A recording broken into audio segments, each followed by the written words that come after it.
Hi guys, you're welcome to this session once again. In our last session, we talked about introduction to reinforcement learning. Today, we are going to be looking on top of that, on top of what we did in our last session. If you do not remember, if you do not forget, in our last session, we talked about some components of reinforcement learning, such as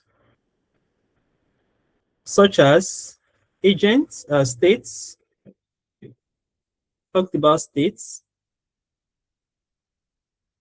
right? And then we said the state is acting, on top of an agent.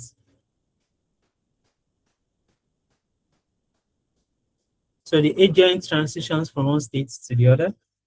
And all of that happens within an environment.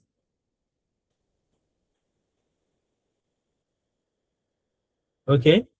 So where between the agent and the environment, there is an action. And those actions give birth to reward. So this was, we said the reward could be positive or negative. So this was the discussion we had on reinforcement learning in our last session. So today we are going to be looking on top of that. Now, the first thing I want you to understand is the observation or the environment. The observation is the agent's entire world. So we are going to be introducing a concept called observation.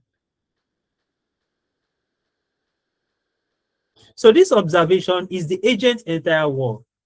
In the example we made about dog, this is the entire scenario the dog is acting within. Okay, so that is what we refer to as the observation. So I'll say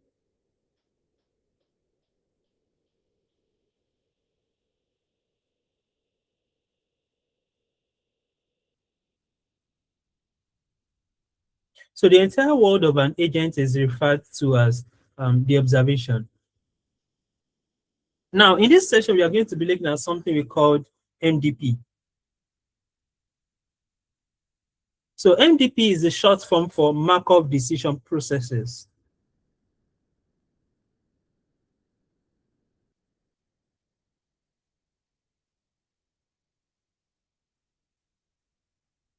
Okay, so that is MDP. Now, so this is the name for a particular situation we are going to be looking at.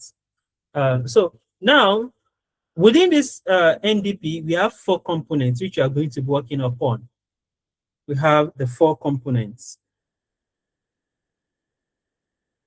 The 4 components of MDP. So these 4 components are S, which is referred to as the set of all possible states of the agent.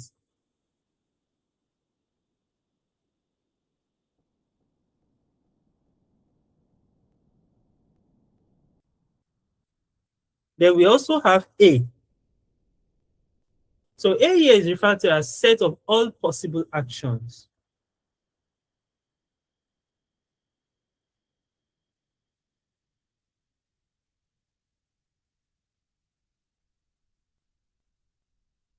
So that is A. Then we have R. So R here is referred to as the reward function.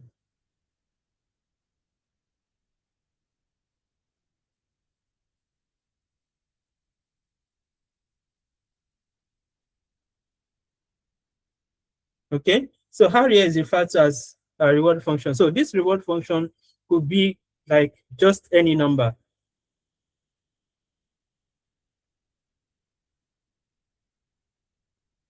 Okay, and then we have T. So T here is referred to as the transition function or the next state.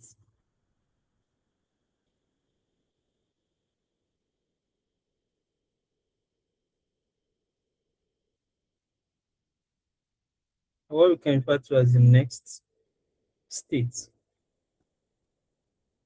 Now, with this, so what does the Markov property really is? Adding upon all of these particular components we've talked about. So I'm going to be writing the Markov processes. Okay. So there's a particular formula that guides the thought of the Markov processes. which I'm going to refer to as Markov property. Okay, the Markov property. Now, so what that state is, the next state or the transition state of an agent only depend on the current state and the current action taken, and not on all the previous action taken. Again, let me take it again. The Markov property states that the next state or the transition state only depend on the current state and the action taken, the current state and the action taken in that state, not on all of the history. So what does that mean? So let me write that.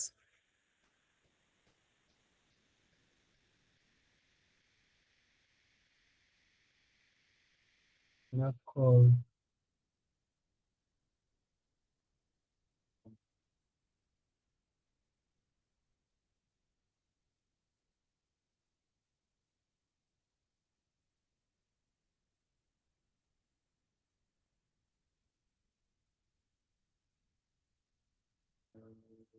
code transition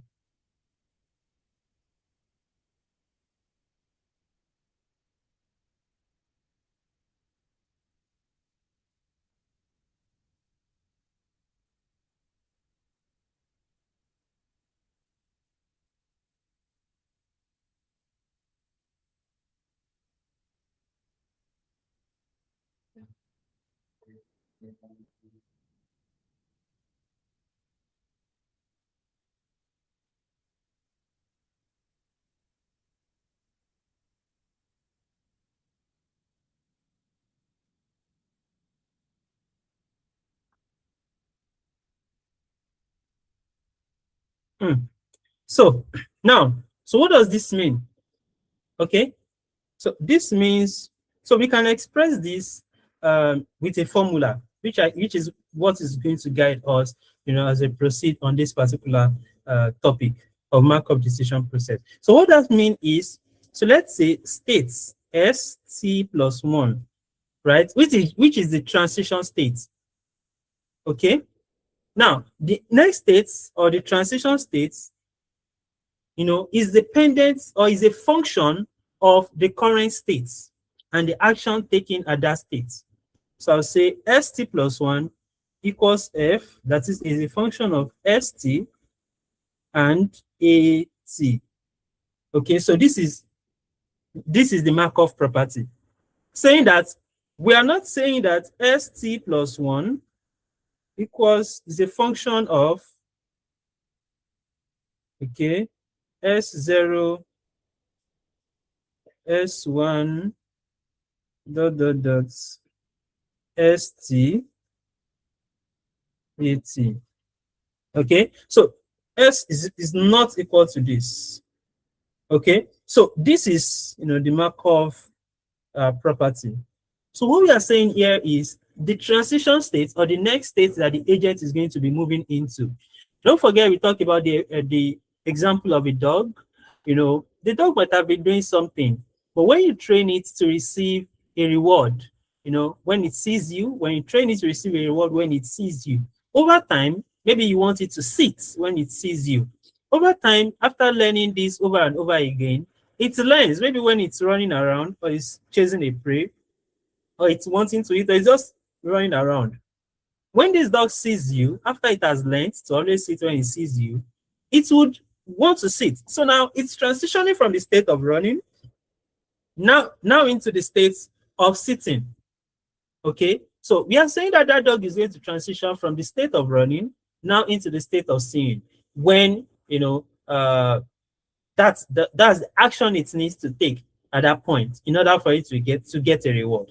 So what Markov decision process or Markov property is explaining to us is the function of that dog transitioning into a sitting position for it to obtain a reward is not dependent on every other action and state it has belonged to earlier before then. Meaning, maybe at some point before then, it was eating. Maybe at some point before then, it was sleeping. Maybe at some point before then, it was running around and so on. All of those states and action that it has taken does not concern us for this current transition state. What matters to us is the current state it was before, transitioning into the next state, and the action that was taken at that state. So that is what determines the transition state or the next state based on Markov decision process. So I believe this is well understood. Now, so why does this matter? So what this teaches us is that, the agent only needs to look at what is happening now.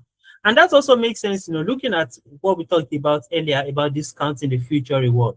So it makes the agent to look at what is observable now and not remember everything, that has happened in the future. It doesn't have to keep track of all of those things that has happened in the future for it to be able to decide on what action to take next. All it has to do is to think of the current state and the action that needs to be taken in order for it to transition into the future, into the next state towards acquiring its reward.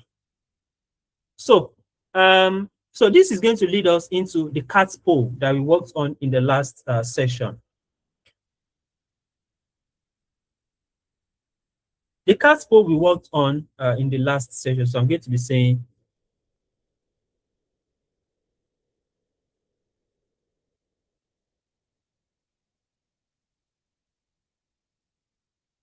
observation,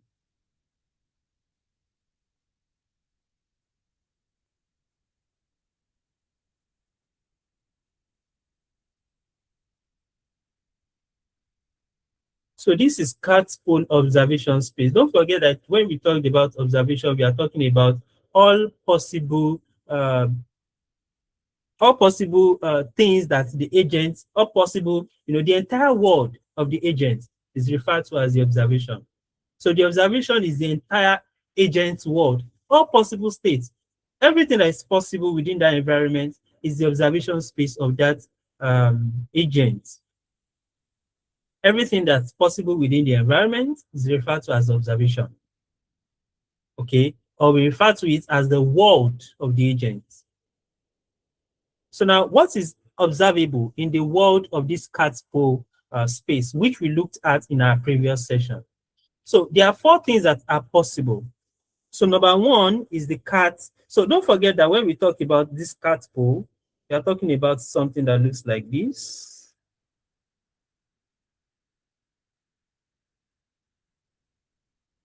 It's good. Now, if you look at this very well, this is referred to as the cart, and this is referred to as the pole. Right? So this is what the CartPole looks like. Now, there are 4 things that are very important for us to note in this. The first one is the cart position.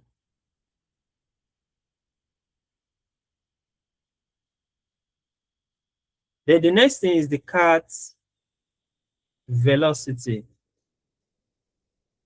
Right? So you look at the cart position, you look at the cart velocity. Then we look at the pole angle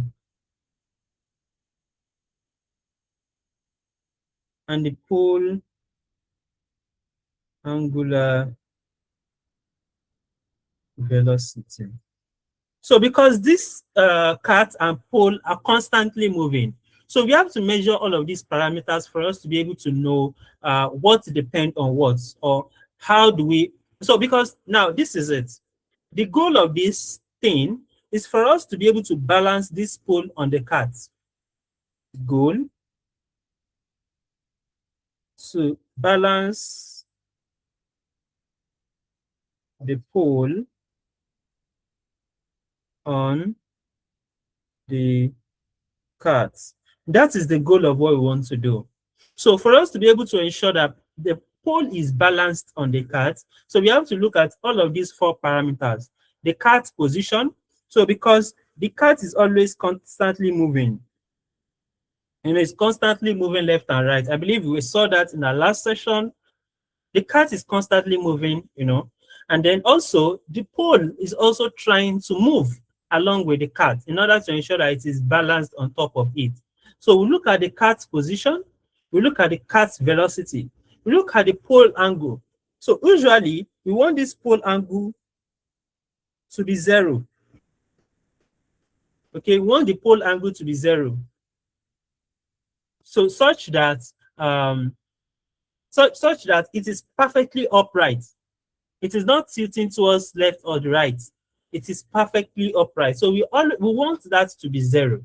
And then we also look at the pole angular velocity, because as it swings left and right, it is bending. So to what extent is it bending left or to the right, and all of that is also one of those things you are going to be calculating. And we are going to be trying to minimize all of these values to ensure that we achieve the goal. And again, the goal is to basically balance the pole on the cart. So because we are going to be using Gymnasium, so all of these things, so these are the 4 observable space of the CartPole. Now, all of these 4 observable space can be gotten from Gymnasium observation, variable. As such, refer to this as OBS. So because that is the variable of the observable space on Gymnasium, which we are going to be using. So if I say OBS index 0, so I believe we know I'm talking about the position. So if I say OBS index 1, so this is about the cart, velocity. Now if I say OBS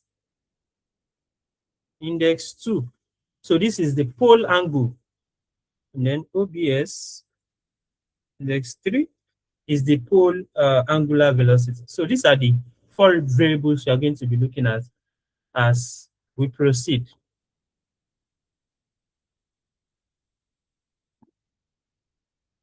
Now, another thing that is that we have to also look at is the possible action within this observable space. So we look at the action.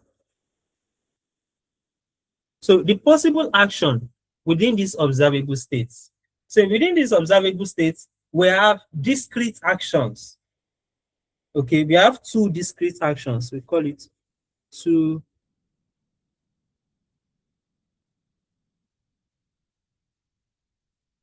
right? We have 2 discrete actions. And what are those actions? Left and right. Okay, so the action is to either push. The action is either to push cart left or to push cart right.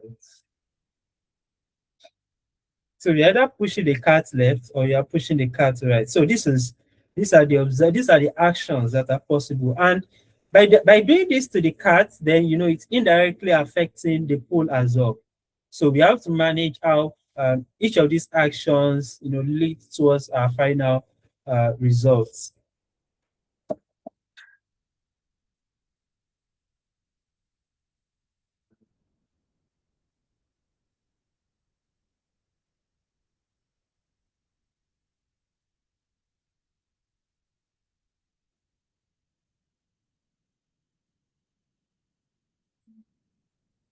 Now, also there are some important things that that it is very important for us to see.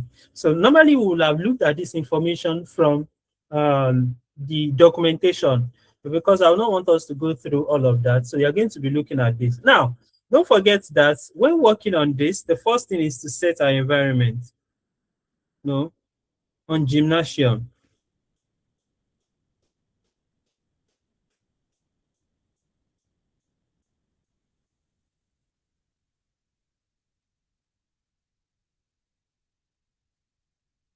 On Gymnasium, the first thing is to set the environment. So once we've done that, then we can always observe what is happening within the environment. So by saying, based on actions, based on whatever action that is taken, we can always observe, what is happening within the environment. And that we can say next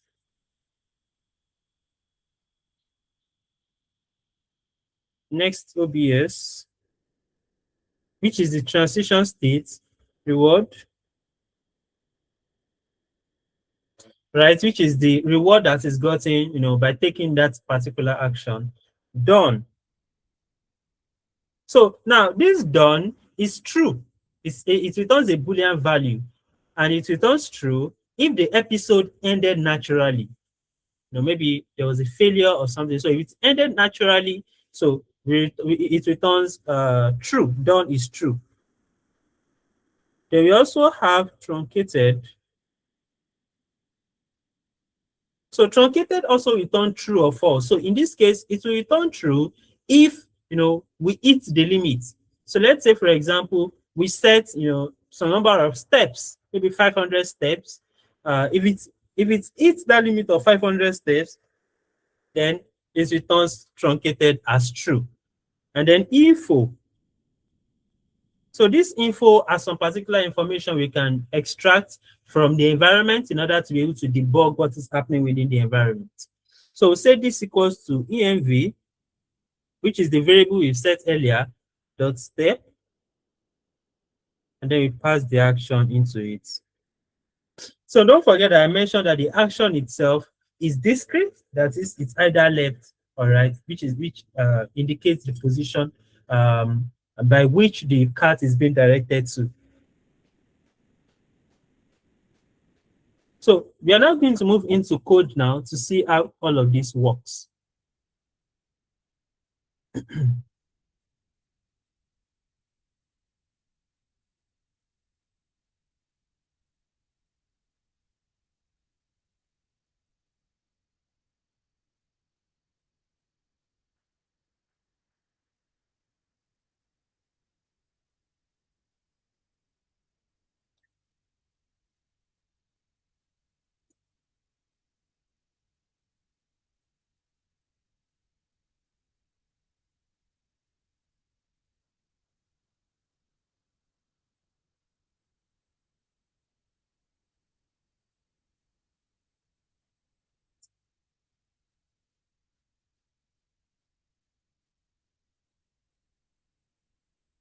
So, like I've always said, when we are working with this, the first thing we are going to do is to import required libraries.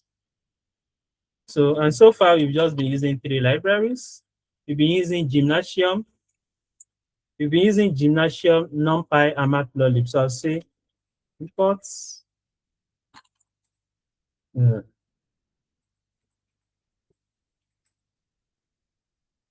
Gymnasium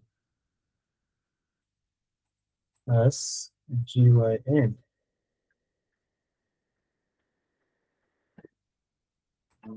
Also, we are going to import NumPy.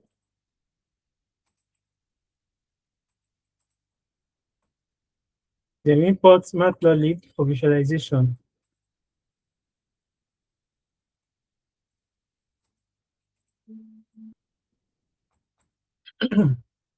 Now, the first thing I want us to do, okay, is to set our environment. So it's to set our environment. So I'll say env equals gym. Sorry, so there's gym.new. And then we are using CartPole here.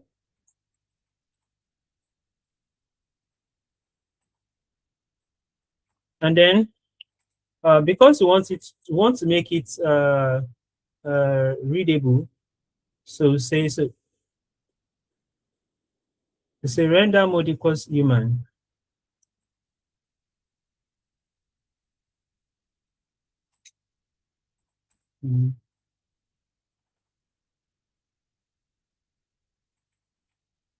Yeah, so that's what we will do. So now within this, you're going to try to print quite a number of things.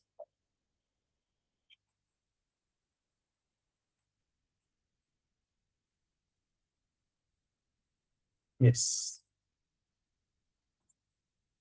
So here we are going to print the observation space. What is observable within the observation space? We're going to print the shape, right? We're going to print the lower end of the low, okay, in the observation space, the high in the observation space, the space itself, which are the possible actions that can be taken, and then we'll also print, number of actions that can also be taken. So let's take a look at that class.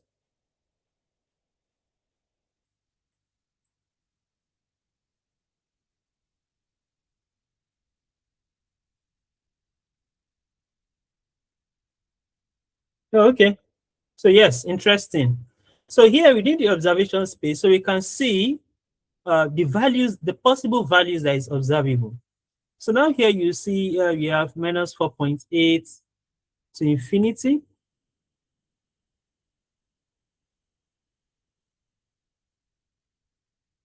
Okay, so here you have minus 4.8 to infinity, minus 4.8 infinity, 0.4 infinity, right? And you have, what do we have here? 4.8 infinity, 0.4, this and this, and then we have 4. Okay. Yeah, so this is the observation space. Now, don't forget that I mentioned that um, OBS dots, so OBS is the observation space. So OBS index 1, so we get the cat's position. So this is the cat's position, right? So index 0, we get cat's position. Index 1, we get velocity, right? So this is the velocity, the cat's velocity. Okay. So index 2, we get the angle. So this is the angle of, the pole angle. So the pole angle here is 4 degrees. And then we also have the pole angular velocity. So here you can see the pole angular velocity 32. Right? Yeah, so that's that. Then also you have the shape of the observation, of course, that will always be 4. And the lowest value observable here, minus 4.8, and the highest result is 4.8. So the action space possible, here you have 2, left and right. So that's basically that. So you can put this into a function to be able to, observe what is happening within the environment. So I'll call this def, just say inspect environments.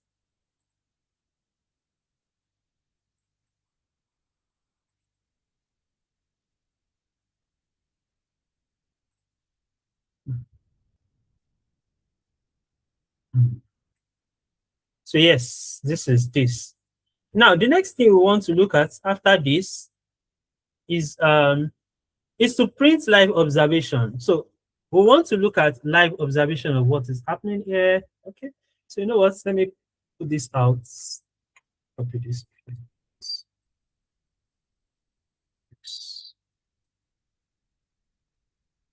So I'm going to make it a global variable. So we can always use it across different, we can always use it. Okay. So here I will say OBS first env.reset.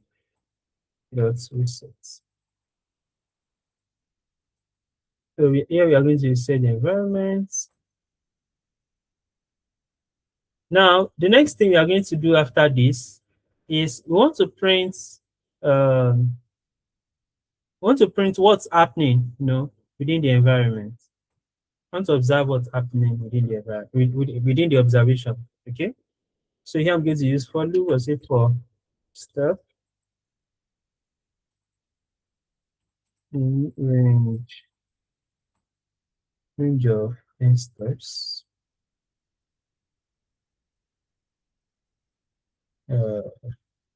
Also step.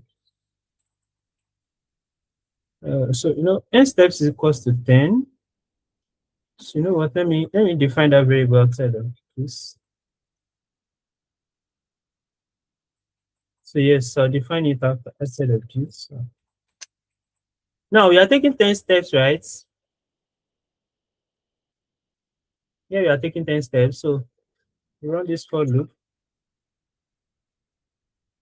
So we are going to retrieve the action. So here we are going to be sampling random actions. Action equals to env dot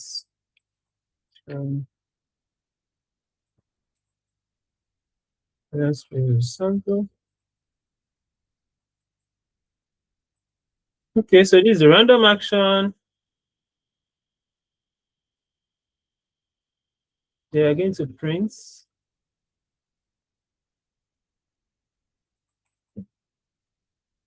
what's observable in those. So here, for example, we have at this time step, maybe at step 1 or step 2, step 0, right? At step 0, what do we have, you know, as the cart position? Don't forget I said OBS index 0 is cart position. What do we have in cart velocity? What do we have in cart in pole angle, which is OBS index 3, and then oh, sorry, OBS index 2 is pole angle, and OBS index 3 is the pole angular velocity. And then what action was taken? So you're going to be, looking at all of those things. Then after printing this, we also want to know, what is, so we talk about, we are going to be getting, for example, you're going to say env.step. Don't forget I mentioned this, that based on the action that is available, there are 4 variables that are going to be gotten. The first one is OBS, is observation. The next one is the reward, do not forget. The next one is, this is the reward that is gotten by taking that action. So truncated, I've done, right?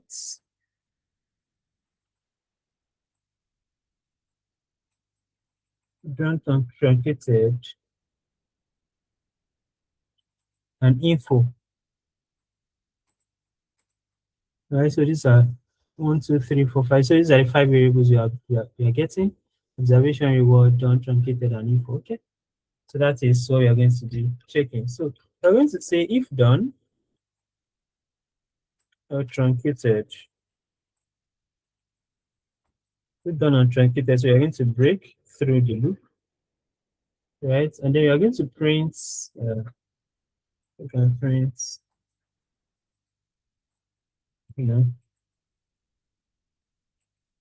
to yeah, we can print that. So yeah, that's basically what we want to do. And once we are done with this, we can then close the environment. So we will do close. So again, so what we are trying to do with this is we are taking 10 steps, and through each of those 10 steps, we are sampling random actions. We are printing what's observable across those 4 parameters. Then we are, getting the expected output from the actions. Depending on the action taken, we are going to be looking at the observation, the reward, done, truncated info, and all of that. Now, if it's done or it's truncated, then we are going to break from the loop and then end the session, right? So let's take a look at this. Okay, so you can see, right? So these are the sampling. These are the, for example, here you have the first value, which is the cart position, right? Here you have the cart position. Here you have the cart velocity. Here you have, the pole angle. Here you have the angular velocity, and then here you have the action. 0 for left, 1 for right, right? 0 for left, 1 for right. So these are the observation that is observable from that. So we can run that once again for us to see. Okay, so that's basically that. Okay, so that's that. Now we can also put this inside a function. So I'm going to say print live observations. So I'm going to put in this variable inside the function x v. So this is going to be inside this function. So this is basically this, okay? So this is basically this, right? And then you can have this as well inside the function.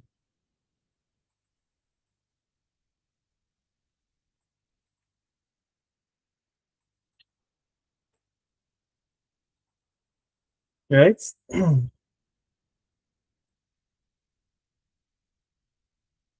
Now, the next thing we want to do is to be able to track the pole angle. Okay? The next thing you're going to be doing is to track the pole angle, which I'm going to put here.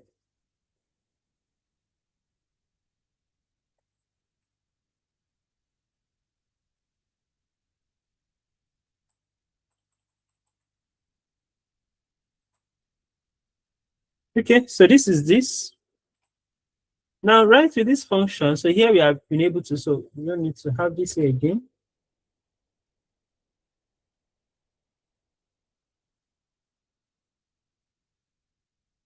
Okay, now here we are resetting the environment because we are using multiple functions depending on the same environment. So we want to reset the environment.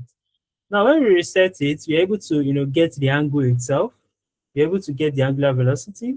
So this is an empty list for the actions which you are going to be appending, and then done. Now, so one thing is, so you see that while not done, right? While not false is true. So unless done is true, that's when that not done is going to change to false. So until we have false here, so we are using while loop to iterate over this until we're able to get done to be true here. That is, until we're able to complete the number of steps that we want to do.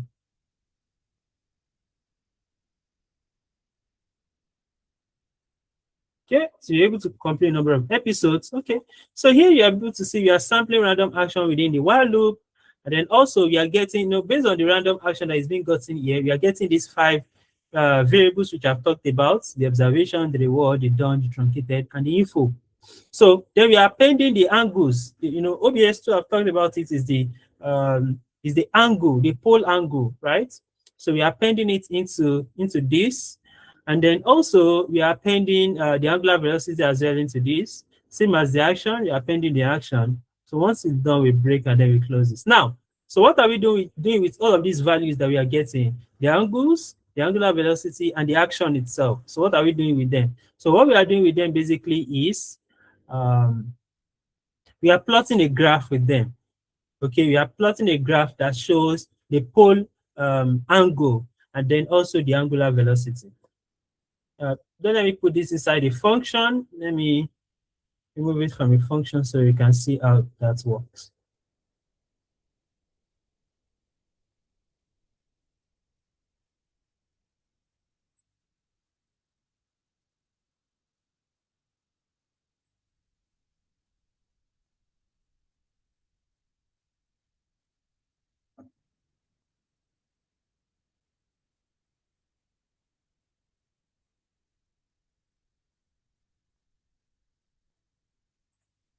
Okay, so now let's run this and see what we get here.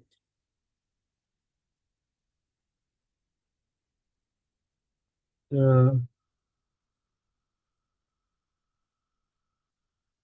okay, now it seems I need to do something.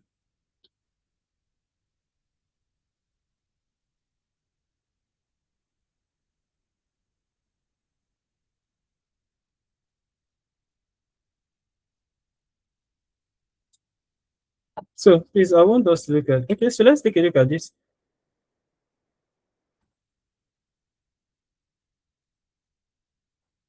Okay, so you briefly see, what we get, from the CartPole there. And then we can see here is this. So you can see the pole angle, was increasing with time, right? The pole angle was increasing with time. Though normally we are going to we will want the pole angle to be at 0, but yeah, you can see, it's increasing with time. Then also the angular velocity also was not stable. It's not wavy and shaky. So this is what we can get. So this to tell us that, initial learning, of course, though here we are sampling random actions. So it's not an intuitive one, but yes, that's how it works, to be able to observe, the pole angle, the pole angular velocity that is standing on the cart. And of course, that depends on the action taken by the cart, whether it moves left or right. So you're going to put this again inside a function.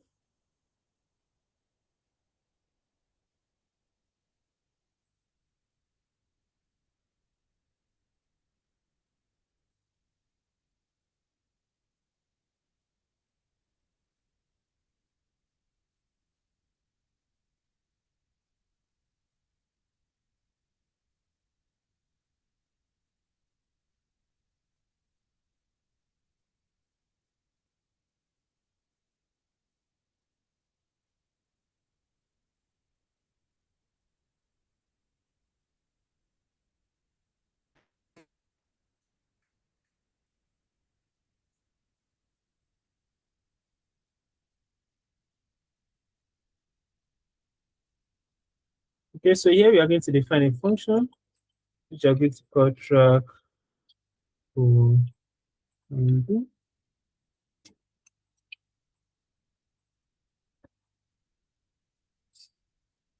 Okay, so here is the function to track, the pole angle.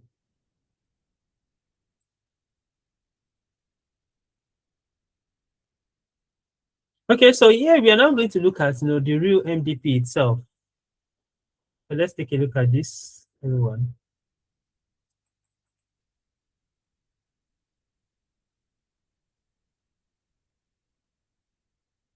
Now, so let's take a look at this. So we have the environment. So what we are going to do here is we are going to, OBS, let's go, sorry. Yes, let's go equals env.step. Okay, let's reset first. Let's reset. So that's the first thing you want to do to ensure that we have a refreshed environment here. Now, here is what we are getting from MDP. So MDP is printing, for the MDP loop, we are going to be considering the state, action, reward, and next state. Okay? State, action, reward, and next state. So that's what we are considering within the MDP. And to implement that, we are going to use for loop. We're going to say for step in, range 5. So we are going to be sampling random action as well. Action first. Yes. Action.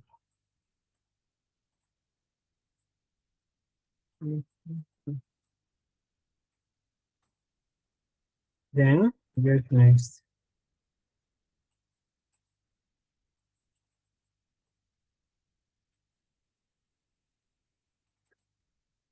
Reward done.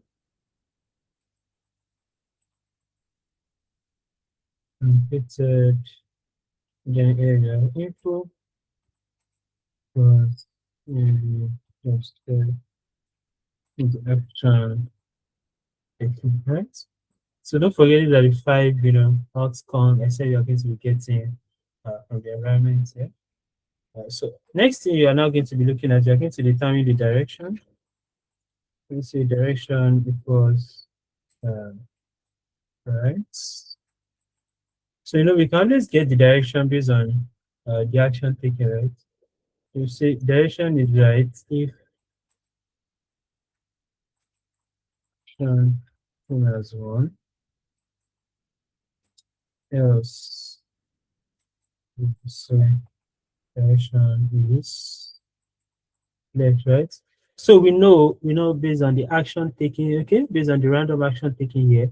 So direction is right if action taken is 1, else direction is left, right? So we know that. Now the next thing we are going to be printing is this.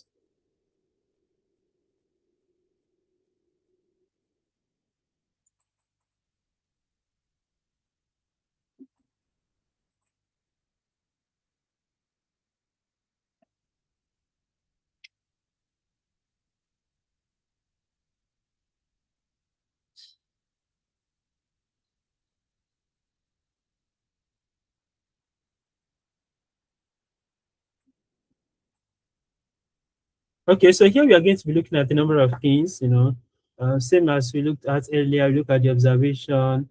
We look at the pole angle. Look at the pole angle, which is OBS. The cart position, which is the OBS index 0. We look at the cart velocity, OBS index 1. We look at the pole angle, OBS index 2. We look at the pole angular velocity, which is OBS index 3 that we have here. Now, so based on that, we also print the direction, left or right. Then we print the reward as well. And then the next state as well. So we get next state from this. So don't forget to get next state from this. So here we look at what is the next state that is observable. So here we're able to look at the states, that the agent is. We're able to look at the action, that is the action is taken at that moment. We're going to be able to look at the reward, which is the reward obtained by taking this action, and then the next state that is observable. So don't forget I mentioned that the Markov process is calculated the next state based on the current state. So the next state is a function of the current state. So and that is exactly what we've been able to see here based on this state, the action, the reward, then we get the next state as well. So that's that. So for this as well, we would like to, okay, so after this is, then we would like to also, so it's OBS equals to, sorry, OBS observation equals to next OBS. So what we are trying to say here is now, the observation that is, so we have a particular observation before, now we've gotten the next observation. So we switch this new observation into the next observation. So when it's running the next iteration, so the observation is for the next that has been gotten here. So and then you use that, to get other values, and like that, and I get that over the next 5 loops. So what that means is the new state or the new observation that is being generated is swapped for the present one so that the loop can run. Then also we have if done or truncated. So what happens, then we break. So here we break. Then also we have here we select the environment as well. Close. So let's take a look at this.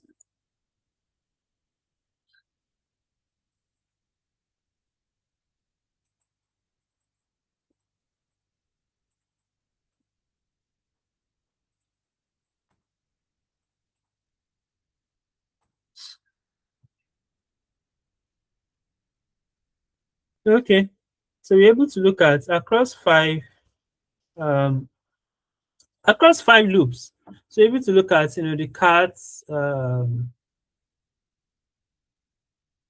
able to look at the cart's position, the cart angular velocity, we're able to look at the cart's position, the cart's velocity, and we're able to look at the pole angle and the pole angular velocity. We're able to look at the action taken right. The reward was 1 when the action taken was right, the reward was 1, and then we're able to look at the next thing. So there's something we are going to be observing here. So realize that because it's taking some specific action, we are saying that the reward is consistently 1. Why? Because we're able to predict the next action based on our current observation. And that seems to work here because the reward has, been consistently 1. Meaning we are not getting a negative reward, we are consistently getting a positive reward. And that proves that the Markov decision process makes sense, or it works, because with this now, we can be so sure that if we're able to look at the next state based on our current state and action, the next state can be calculated, and it is much more intuitive rather than just taking random action and then observing the next state afresh. So this is it over 5 iterations. Okay, so we'd like to put this into a function as well. So here we are going to define show ODP.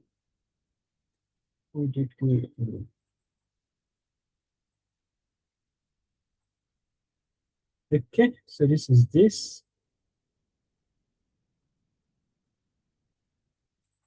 And then with this, you can say if name same as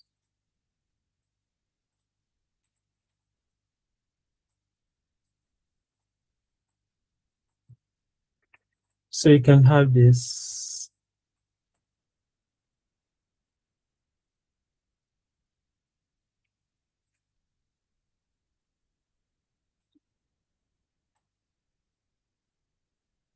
Okay, so now we can run all of this live. I don't think we should run everything at once. But yeah, this is how we can run it live. But I'm just going to show one of it, which is let's come in this. just 0. So yeah, let's show MVP. Run this. So just as we saw earlier, um, the reward is consistently more nuanced, more intuitive. Be able to predict the next action to be taken based on the current state, and the reward is consistently one. The reward is consistently good. So that's okay. This brings us to the end of this second session. I hope you're able to understand the basic concept of what Markov decision processes is, and on top of this, we'll be looking at we'll be continuing on this in our next session. Thank you for watching, and don't forget to like, subscribe, and share this video to your loved ones. Bye for now.